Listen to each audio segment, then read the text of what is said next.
नमस्कार मंडळी, आज आपण बनवणार आहोत सगळ्यांची आवडती मस्त चमचमीत मसाला मॅगी. मॅगी म्हटलं की लहान मुलांपासून मोठ्यांपर्यंत सगळ्यांनाच ती खूप आवडते. भूक लागली की लगेच आपण दुकानात जाऊन मॅगीचं पॅकेट आणतो आणि पटकन बनवतो. पण साधी 2 मिनिटवाली मॅगी ठीक आहे, मात्र या स्पेशल मसाला मॅगीची मज्जाच वेगळी असते. ही मॅगी चवीला जास्त रिच, मसालेदार आणि खायला एकदम मस्त लागते. एकदा ही रेसिपी ट्राय केली की पुन्हा साधी मॅगी खावीशीच वाटणार नाही. चला तर मग वेळ न घालवता लगेच रेसिपीला सुरुवात करूया. तर मंडळी, मी इथे घेतलेले आहेत 3 पॅकेट्स मॅगीचे. त्यानंतर 1 चमचा जिरे, 1 चमचा मोहरी, 3 हिरव्या मिरच्या, अर्धा चमचा मीठ, अर्धा चमचा हळद, अर्धा चमचा तिखट आणि हो, तिखट थोडंसंच घ्यायचं कारण आपण मिरच्या वापरणार आहोत म्हणून. अर्धा चमचा धने पावडर आणि मॅगीचे मसाले. हे तेच मसाले आहेत जे आपल्याला पॅकेट्समध्ये मिळालेले आहेत. भाज्यांसाठी आपल्याला लागणार आहेत 1 टमाटर आणि 1 कांदा. तर हे सगळे इन्ग्रेडियंट्स आपल्याला आजच्या रेसिपीसाठी लागणार आहेत. एकदा नीट सगळं बघून घ्या आणि हवं असेल तर स्क्रीनशॉट नक्की काढा. चला तर मग मस्त चमचमीत मसाला मॅगी बनवायला सुरुवात करूया. सगळ्यात आधी आपण कांदा, टमाटर आणि हिरवी मिरची कापून घेऊया. सगळं मस्त बारीक बारीक कापायचं आहे.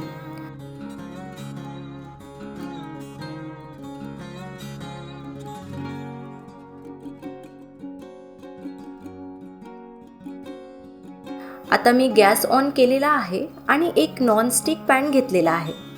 पॅनमध्ये आपण 2 चमचे तेल घालूया आणि तेल छान असं गरम होऊ द्यायचं. तेल गरम झाल्यावर त्यात मोहरी घालूया. मोहरी जशी तडतडायला लागली की त्यात जिरे घालायचे. त्यानंतर चिरलेला कांदा घालायचा.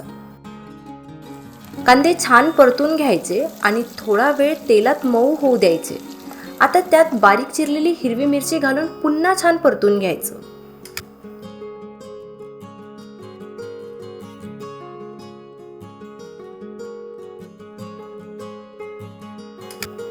चला तर आता मसाले घालूया. सगळ्यात आधी हळद, तिखट आणि हो, तिखट कमी जास्त तुमच्या टेस्टप्रमाणे घाला. त्यानंतर धनिया पावडर, शेवटी मीठ आणि चिरलेला टमाटर घालूया. हे सगळं साधारण 1 मिनिट छान परतून घ्यायचं, जेणेकरून मसाले छान एकजीव झाले पाहिजेत. आणि मग शेवटी मॅगी मसाला घालायचा.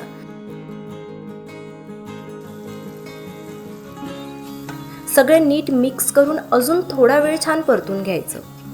चला आता पाणी घालायची वेळ आली आहे. मी इथे 3 पॅकेट मॅगीसाठी 2 ग्लास पाणी घालत आहे, कारण आपल्याला मॅगी जास्त सुपी नको आहे, नाहीतर मसाल्यांची खरी टेस्ट येतच नाही. पाण्याला छान बुडबुडी येईपर्यंत ते बॉईल होऊ द्यायचं. तोपर्यंत आपण झाकण झाकून ठेवूया, म्हणजे पाणी लवकर गरम होईल. हे बघा, पाणी छान उकळलेलं आहे. चला आता मॅगी घालूया. मी इथे मॅगी थोडी क्रश करून घालत आहे. तुम्ही हवं असेल तर पूर्णही घालू शकता.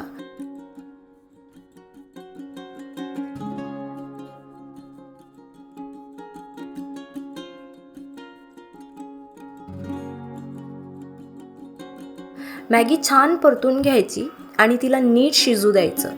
किमान 8 ते 10 मिनिट मॅगी मस्त शिजू द्यायची आणि मध्ये मध्ये चेक पण करत राहायचं. हे बघा, मॅगी छान अशी मस्त दिसायला लागली आहे. तिचं टेक्स्चर एकदम परफेक्ट आलं आहे. ना जास्त ड्राय ना जास्त सुपी, अगदी खाण्यासाठी तयार वाटते. चला तर मग आता सर्व करायला घेऊया. तर अशी तयार झाली आपली मस्त चमचमीत मसाला मॅगी. दिसायलाही सुंदर आणि चवीला तर एकदम मस्त. गरमागरम मॅगीवर थोडीशी कोथिंबीर घाला आणि हवं असेल तर वरून थोडं बटर टाकलं तरी टेस्ट अजूनच वाढते. ही रेसिपी भूक लागली की संध्याकाळच्या चहाबरोबर किंवा रात्रीच्या हंगर क्रेविंगसाठी एकदम परफेक्ट आहे. कमी वेळात बनणारी पण खायला रेस्टॉरंट स्टाईल वाटणारी ही मसाले मॅगी नक्की एकदा ट्राय करा. जर तुम्हाला ही रेसिपी आवडली असेल तर व्हिडिओला लाईक करा, शेअर करा आणि चॅनलला सबस्क्राईब करायला अजिबात विसरू नका. अशाच सोप्या, टेस्टी आणि होममेड रेसिपीजसाठी पुन्हा भेटूया. तोपर्यंत हॅपी कुकिंग आणि एन्जॉय युअर मसाला मॅगी.